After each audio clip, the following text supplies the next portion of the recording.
আসসালামু আলাইকুম ভিউয়ার্স। বাংলাদেশের সর্বশেষ আপডেট সংবাদে আপনাদের স্বাগত।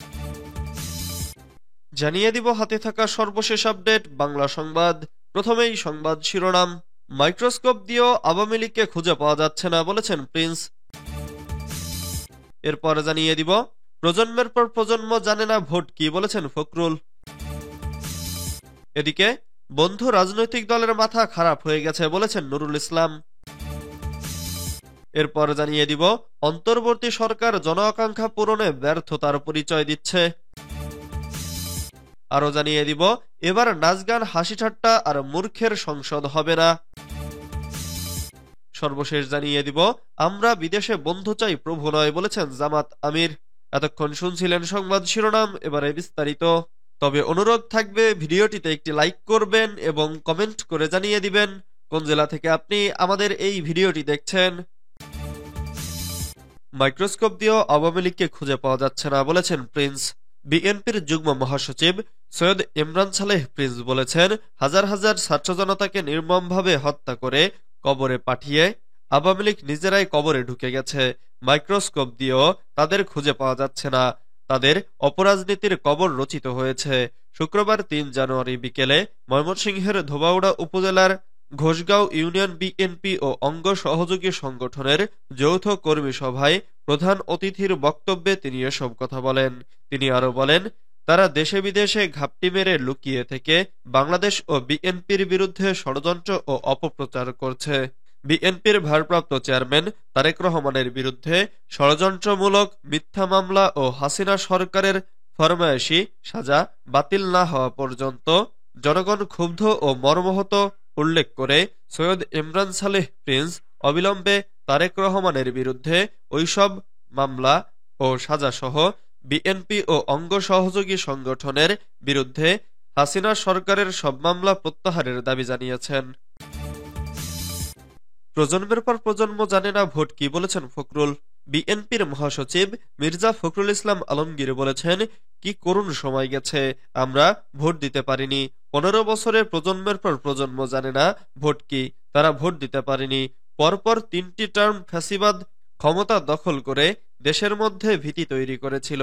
শুক্রবার ৩ জানুয়ারি সকালে দিনাজপুর সরকারি কলেজের অর্থনীতি বিভাগের সুবর্ণ জয়ন্তী অনুষ্ঠানে প্রধান অতিথির বক্তব্যে তিনি এসব কথা বলেন।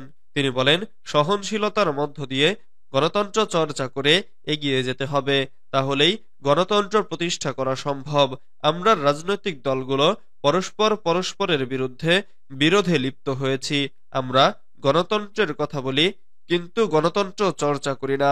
মির্জা ফখরুল বলেন, গত 15 বছরে আওয়ামী লীগ দেশের সম্পদ লুট করেছে। বিগত সময়ে ফ্যাসিস্টরা $280 বিলিয়ন পাচার করেছে। অর্থনীতি বিভাগের ভারপ্রাপ্ত বিভাগীয় প্রধান প্রফেসর পারভিনের সভাপতিত্বে বক্তব্য দেন সাবেক অধ্যক্ষ প্রফেসর গোলাম রব্বানী, প্রফেসর আব্দুল জব্বার ও প্রফেসর মোহাম্মদ ইদ্রিস মিয়া। বন্ধু রাজনৈতিক দলের মাথা খারাপ হয়ে গেছে বলেছেন নুরুল ইসলাম।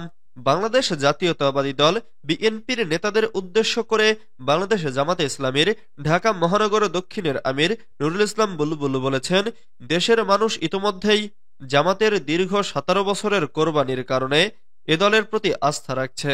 ন্যায় বিচার, বৈষম্যহীন ও দুর্নীতিমুক্ত দেশ গড়তে ছাত্রদের ও জামাতের চাওয়া এক হয়ে গেছে। তাই বন্ধু রাজনৈতিক দলের মাথা খারাপ হয়ে গেছে। এখনো সময় আছে, সোজা পথে চলুন। শুক্রবার ৩ জানুয়ারি বিকেলে ডোমরা থানা জামাতে ইসলামীর কর্মী সম্মেলনে বিশেষ অতিথির বক্তব্যে এসব কথা বলেন জামাত মহানগরীর আমির। তিনি বলেন, জনগণ জানে দেশে কারা দুর্নীতি চাঁদাবাজিতে নিমজ্জিত। আমরা তাদের বলি, আপনাদের মুখে জামাতের সমালোচনা মানায় না। দেশে ন্যায় বিচার, বৈষম্যহীন বাংলাদেশ এই নতুন প্রজন্মের চাওয়া। এর বিরুদ্ধে যারা, তাদের খাওয়া নেই ভবিষ্যতের বাংলাদেশে। স্বাধীনতার পরই দেশের সার্বভৌমত্ব প্রতিবেশী দেশের কাছে বিক্রি করে দেওয়া হয়েছিল মন্তব্য করে নুরুল ইসলাম বুলবুল বলেন, বাংলাদেশ থেকে চেতনার নামে ইসলামকে নিশ্চিহ্ন করার চক্রান্ত করেছিল ষড়যন্ত্রকারী একটি গোষ্ঠী, যারা দেশে ব্যাংক লুট, সন্ত্রাস, চাঁদাবাজি, গুম খুন করে জনগণের জীবনকে দুর্বিষহ করে দিয়েছিল। অন্তর্বর্তীকালীন সরকার জন আকাঙ্ক্ষা পূরণে ব্যর্থতার পরিচয় দিচ্ছে।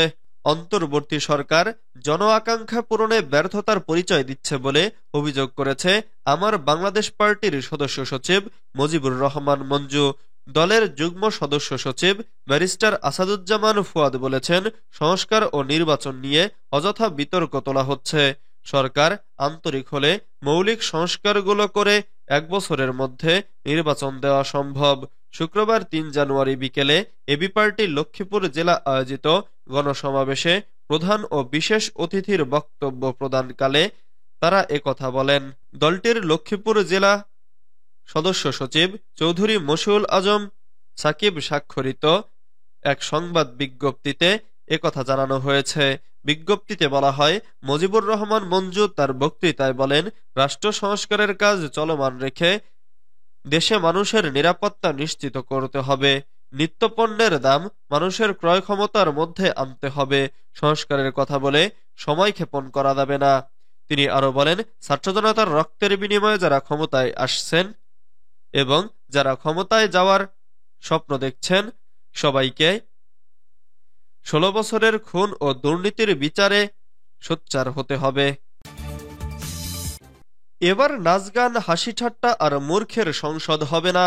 এবার নাচগান হাসি ঠাট্টা আর মূর্খের সংসদ হবে না বলে মন্তব্য করেছেন জামাতে ইসলামীর আমির ডক্টর শফিকুর রহমান। তিনি বলেন, জামাতে ইসলামী বাংলাদেশ সংখ্যানুপাতিক নির্বাচনের পক্ষে অবস্থান নিয়েছে, তাই এবার যোগ্য সংসদ তৈরি হবে। শুক্রবার 3 জানুয়ারি বিকেলে নাটোর জেলা পরিষদ মিলনায়তনে নাটোর শহরের বিভিন্ন পেশার মানুষের সঙ্গে সুধী সমাবেশে এসব কথা বলেন তিনি। জামাতের আমির বলেন, বিগত 15 বছরে আওয়ামী লীগ 2.25 কোটি ভুয়া ভোটার তৈরি করেছে। এসব সমস্যার সমাধানে প্রয়োজনীয় সংস্কার শেষ করতে হবে। এই সংস্কার যেন কোনো ষড়যন্ত্রের কাছে হারিয়ে না যায়। আগামীতে একটি আদর্শভিত্তিক রাষ্ট্র প্রতিষ্ঠায় সবার সহযোগিতা দরকার বলেও উল্লেখ করেন তিনি। নাটোর জেলা আমির ডক্টর মীর নুরুল ইসলামের সভাপতিত্বে আরো বক্তব্য দেন বাংলাদেশ জামাতে ইসলামীর সহকারী সেক্রেটারি জেনারেল মাওলানা রফিকুল ইসলাম খান। আমরা বিদেশে বন্ধু চাই, প্রভু নয়, বলেছেন জামাত আমির। বাংলাদেশে জামাতে ইসলামীর আমির ডক্টর শফিকুর রহমান বলেছেন, আমরা বিদেশে বন্ধু চাই, প্রভু নয়। এই বন্ধুত্ব হতে হবে সমতার ভিত্তিতে। কেউ আমাদের দিকে চোখ তুলে তাকাবে, এটা হবে না। বাংলাদেশ মাথা উঁচু করে সসম্মানে থাকবে। কাউকে বাংলাদেশ নিয়ে ষড়যন্ত্র করতে দেয়া হবে না।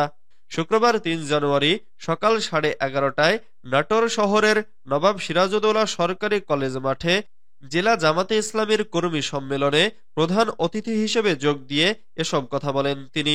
ডক্টর শফিকুর রহমান আরো বলেন, আমরা ঐক্যের জাতি, আমরা সম্মান চাই। এমন বাংলাদেশের স্বপ্ন দেখি যেখানে নারী পুরুষ নির্বিশেষে কাজ করবে। নারীকে কখনো নারী বলে কাজের বাইরে রাখা হবে না। নারী তার প্রাপ্য সম্মানের সঙ্গে দায়িত্ব পালন করবে।